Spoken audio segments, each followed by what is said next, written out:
Rainer, great to see you again. Thanks for joining me. A lot of changes discussed here about FedRAMP and updates to the board and a lot of other changes. How do you see those impacting not just the process, but the results that the agencies get from a security perspective?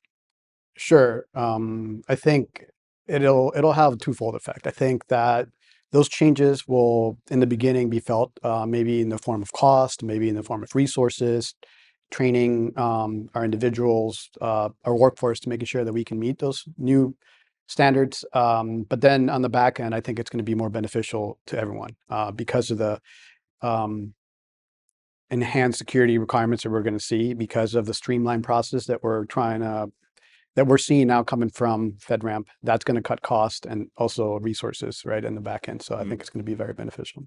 Amber Pearson from VA was here and talking about the fact that they now have a VA person on the newly constituted board.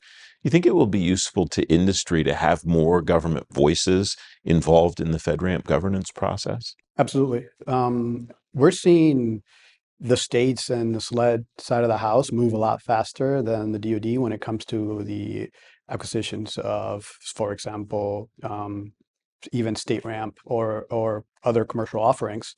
It could be because there's a need. There's a real need there. There's more sense of urgency there. Maybe there's not as much red tape, but we are seeing a lot of that, and that translates. So if we have, you know, more government presence, more agency presence in those boards, they have real world experience. They've gone through it. They know the pain points. So it'll help inform the PMO a little bit more on what are the strategies that can help the process get more streamlined. A lot of the agencies are talking about speed and how they want to move more quickly to deploy solutions. Are there opportunities that maybe they're missing either because of their processes or because of just the way the system works? Are they missing opportunities maybe to take advantage of some things that could help them move faster? I think so. From my experience, what I've seen is you have states that are actually very proactive. Like state of Arizona has been very proactive. Their CIOs are very, depending on the CIO, you see different levels of engagement.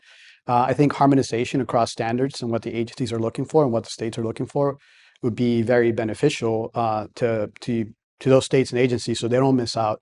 Reciprocity is a big one. If you have a product that's already state ramped, then you can easily acquire that across other agencies that are looking for the similar product without having to go do your own re-review or your own ATO.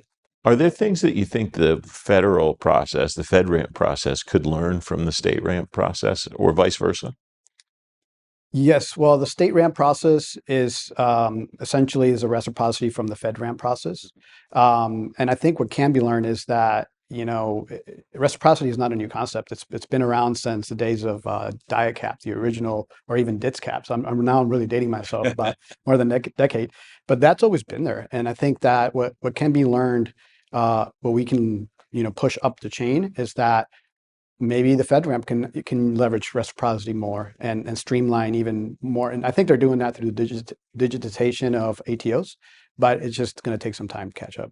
It's great to have you on the show. Thank you very much for joining me.